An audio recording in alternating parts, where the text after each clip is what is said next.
L'otage français au Mali, Gilberto Rodriguez Leal, est mort. Ses ravisseurs du groupe djihadiste le Moudjahou l'ont annoncé à l'AFP. Les circonstances de son décès n'ont pas été précisées. Aucune preuve matérielle ne vient pour l'instant le confirmer. Il reste un Français détenu dans le monde, Serge Lazarevich, également capturé au Mali. Le gouvernement présente son plan de 50 milliards d'économies en Conseil des ministres. Cette semaine, Manuel Valls a reçu certains députés socialistes pour désamorcer une fronde naissante. Parmi les mesures prévues dans le plan, le gel des prestations sociales et du point d'indice des fonctionnaires.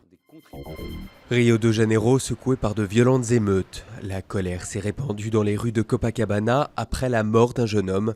C'est une possible bavure policière qui a mis le feu aux poudres. Dans quelques semaines, le Brésil sera l'hôte de la Coupe du monde de football.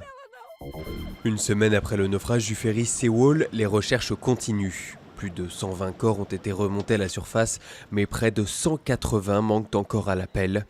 Le ferry a sombré au matin du 16 avril avec 476 personnes à son bord, principalement des lycéens.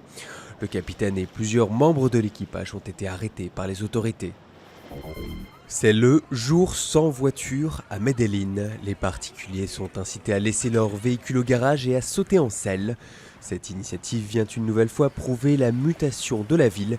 Jusque dans les années 90, Medellín était considéré comme l'un des endroits les plus violents au monde.